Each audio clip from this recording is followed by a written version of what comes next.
नमस्कार दोस्तों, आज की वीडियो में हम इलेक्ट्रोमैग्नेटिक स्पेक्ट्रम के बारे में बात करेंगे। ये एक जनरल टॉपिक है जो कि तरह के कॉम्पिटिटिव एग्जाम में और बेसिक फिजिक्स के पॉइंट ऑफ व्यू से बहुत ही इम्पोर्टेंट है। तो सबसे पहले जो इलेक्ट्रोमैग्नेटिक स्पेक्ट्रम है, इसको यदि हम डिफाइन करना चाहें तो it is the ordered arrangement of electromagnetic waves on the basis of frequency और वेवलेंथ। यदि हमारे पास जितनी भी इलेक्ट्रोमैग्नेटिक वेव्स हैं, उन वेव्स को यदि हम अरेंज करते हैं on the basis of frequency या वेवलेंथ के आधार पे, तो उस पैटर्न को हम इलेक्ट्रोमैग्नेटिक स्पेक्ट्रम वर्ड से जो है वो डेजिग्नेट करते हैं। बेसिकली हम जानते हैं कि इलेक्ट्रोमैग्नेटिक वेव्स हैं, these are the wave which are generated by the variation of electric and magnetic field vectors. और इसमें इलेक्ट्रिक और मैग्नेटिक फील्ड वेक्टर्स जो हैं, they are always perpendicular to each other. General way में किसी हम यदि एक इलेक्ट्रोमैग्नेटिक वेव को रिप्रेजेंट करना चाहें, तो यदि इलेक्ट्रिक फील्ड वेक्टर जो है वो वाई एक्सिस की तरफ है, तो जो मैग्नेटिक फील्ड वेक्टर होगा that will be perpendicular to E, means along the z axis, और जो वेव है that will propagate along the x axis, और इसकी जो प्रोपोगेशन है जनरली उसको हम E क्रॉस B से रिप्रेजेंट करते हैं। इस तरफ जो है वो वेव जो है वो मूव करेगी। कहीं पर भी इलेक्ट्रोमैग्नेटिक वेव का जनरेट होना बेसिकली ये दर्शाता है कि वहां पे कोई चार्ज पार्टिकल है जो एक्सेलरेट कर रहा है या ऑसिलेट कर रहा है। मीन चार्ज पार्टिकल का एक्सेलरेट करना या ऑसिलेट करना, it is the basic cause of electromagnetic wave. तो इलेक्ट्रोमैग्नेटिक वेव में यदि हम एक पैटर्न में एक स्पेक्ट्रम की बात करें, तो सबसे पहले ये दिक्कत आती है कि जो अलग अलग वेव्स हैं उनको हम याद कैसे रखें। तो याद रखने के लिए जो सबसे पहली बात है, एक सिंपल जैसा फॉर्मूला मैंने यहाँ पे डेजिग्नेट किया है, इससे आप उसको याद रख सकते हैं। यह है Ram Mohan is very useful excellent guy. तो फर्स्ट जो आर है, राम से आर है means radio waves. Then second Mohan, M means microwaves. Third is say I means infrared rays, B for visible, and then U for ultraviolet, then excellent say X for X rays, and G for gamma rays. तो ये एक order जो है वो बन गया, radio waves, microwaves, infrared, visible, ultraviolet, X rays, gamma rays. और इसको याद रखने का तरीका हो गया Ram Mohan is very useful excellent guy. ये जो ऑर्डर है बेसिकली यहां से यदि हम इस तरफ देखें, then it is increasing order of frequency. ये फ्रीक्वेंसी बढ़ती हुई फ्रीक्वेंसी के हिसाब से इंक्रीजिंग ऑर्डर ऑफ फ्रीक्वेंसी है। मींस जो रेडियो वेव्स हैं उनकी फ्रीक्वेंसी जो है वो सबसे कम है। या इसके इनवर्स हम कहें तो यहां से हम ऐसे भी कह सकते हैं कि इस तरफ को, तो यहां से इस तरफ चलेंगे then it is increasing order of wavelength. तो ये वेवलेंथ के हिसाब से भी हम कह सकते हैं। तो यदि हम यहां से बात करें रेडियो वेव से, तो सबसे पहले जो रेडियो वेव्स होती हैं, इन रेडियो वेव्स की जो फ्रीक्वेंसी है वो सबसे कम होती है, क्योंकि फ्रीक्वेंसी यहां से बढ़ रही है। सबसे कम फ्रीक्वेंसी जो है वो रेडियो वेव्स की होती है, और सबसे ज्यादा वेवलेंथ जो है वो रेडियो वेव्स की होती है। और दूसरे एंड पे जो गामा रेज है, इनकी जो है वो सबसे ज्यादा मींस हाईएस्ट फ्रीक्वेंसी होगी और लोएस्ट जो है वो वेवलेंथ होगी। और इसकी जो है वो हाईएस्ट वेवलेंथ होगी रेडियो वेव्स की। तो एक कॉर्नर पे जो है वो रेडियो वेव है और दूसरी पे जो है वो गामा रेज है। हमें कुछ ब्रॉड आइडिया जो है वो दोनों चीजों का होना चाहिए, वेवलेंथ का भी और फ्रीक्वेंसी का भी। पहले हम फ्रीक्वेंसी की बात यदि हम करें, तो आपको मोटे तौर पे ये याद रखना है कि जो विजिबल रेंज है, ये जो विजिबल रेंज है, यहाँ पे जो फ्रीक्वेंसी है वो लगभग 10 टू रेज पावर 14 से लेकर के 15 हर्ट्ज के बीच में होती है। तो ये फिगर आपको याद रखनी है कि जो विजुअल रेंज है उसकी जो फ्रीक्वेंसी है वो 10 टू रेज पावर 14 से 15 हर्ट्ज के बीच में होती है। फिर आप इस तरफ चलेंगे तो जो आपके पास अल्ट्रावायलेट रेज आएंगी, तो 14 टू 15 था विजिबल, तो अब जो अल्ट्रावायलेट होगा वो 10 टू रेज पावर 15 से लेकर के 17 के बीच में जो है वो अल्ट्रावायलेट रेस होंगी। और फिर यदि आप 17 से आगे चलते हैं 20, तो 17 टू 20 पावर की बात कर रहा हूं मैं, 10 टू रेस पावर 3 बढ़ाए 17 से 20 तो एक्स रेस, और 20 टू 23 तो गामा रेस। और यदि आप इस तरफ चलते हैं तो विजिबल का था 10 टू रेस पावर 14 टू 15, तो यहां से आप ये लिख सकते हैं कि अप्रोक्सीमेटली 10 टू रेस पावर 11 से 10 to power 11 to 12 infrared rays. और यहाँ पे आप कर सकते हैं 9 से 11, दीज आर द माइक्रोवेव्स। और 10 या आप कह सकते हैं कि 0.1 इसकी जो, या सिंपल कह लीजिए 10 जो है वो। अब मैं फिर दोबारा से बता देता हूं कि यदि आप फ्रिक्वेंसी के हिसाब से बात करते हैं तो सिंपल 10 हर्ट्ज जो फ्रिक्वेंसी है वो होगी रेडियो वेव्स की।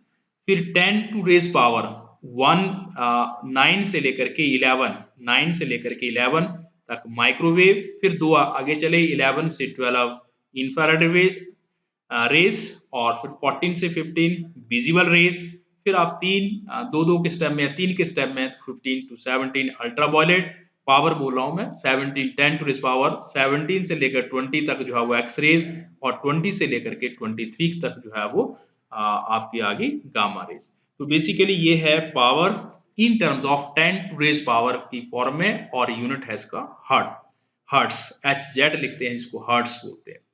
यदि आप वेवलेंथ की फॉर्म में बात करें तो वेवलेंथ जो है, जैसे मैंने कहा गामा रेज की वेवलेंथ जो है वो सबसे कम होती है। एक आप अप्रोक्सीमेट आइडिया लिखना चाहें तो जो एक्स रेज एक्स रेज की वेवलेंथ 1 एंगस्ट्रॉम के आसपास होती है, 1 एंगस्ट्रॉम। थोड़ा सा कम करें, 1 angstrom means 10 to the power -10, और इसे थोड़ा सा कम करें तो जो गामा रेज हैं it is 10 to the power -12।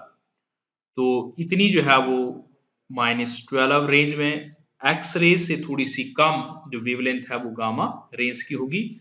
यदि आप विजिबल रेंज में आते हैं तो विजिबल रेंज जो हमारे पास है जनरली इट इज 400 से लेकर के 800 नैनोमीटर, ये रेंज है विजिबल की जिस लाइट में हम देख सकते हैं। और इससे पीछे आप चलते हैं जो इंफ्रारेड रेज हैं, IR रेज हैं, तो उनकी 10 टू द पावर -3, और फिर यदि आप माइक्रोवेव में जाएंगे तो 10 टू द पावर -1। और रेडियो वेव्स जो हैं इनकी जो वेवलेंथ है वो अप्रोक्सीमेटली 0.1 मीटर से बड़ी होती है, ग्रेटर देन 0.1 मीटर, तो 0.1 मीटर से जो है वो बड़ी है। तो ये जो स्पेक्ट्रम है जो मैंने आपको बताया, इसको हम either the increasing order of frequency और डिक्रीजिंग ऑर्डर ऑफ वेवलेंथ कैसे भी लिख सकते हैं। इसमें सिर्फ कुछ एक बातें हैं ध्यान में रखने वाली, यहाँ से हमेशा क्वेश्चन पूछा जाता है। जो विजिबल लाइट है वो 400 से 800 नैनोमीटर के बीच में है, जिसको हम देख सकते हैं। जो एक एक्सट्रीम पे रेडियो वेव्स हैं, रेडियो वेव्स की वेवलेंथ सबसे ज्यादा है और फ्रिक्वेंसी सबसे कम है। दूसरे एंड पे गामा रेज हैं, गामा रेज की वेवलेंथ सबसे कम है और फ्रिक्वेंसी और एनर्जी जो है वो सबसे ज्यादा है। इसका जो ऑर्डर है उसको याद रखने का तरीका मैंने बताया, simple, Ram Mohan is very useful and excellent guy. अब हम कुछ इनकी एप्लीकेशंस की बात करेंगे। सबसे पहले रेडियो वेव्स, जो मैंने आपसे बात की है, जो रेडियो वेव्स हैं ये जनरली जो है वो रेडियो ट्रांसमिशन सिग्नल को ट्रांसमिट करने के लिए यूज की जाती है। जो भी radio broadcasting, TV broadcasting, telecommunication, mobile, यहाँ पे जो है वो रेडियो वेव्स का जो है वो इस्तेमाल किया जाता है। मैंने कह दिया कि इनकी जो वेवलेंथ है वो लार्जेस्ट होती है, सबसे ज्यादा जो वेवलेंथ है वो रेडियो वेव्स की होती है।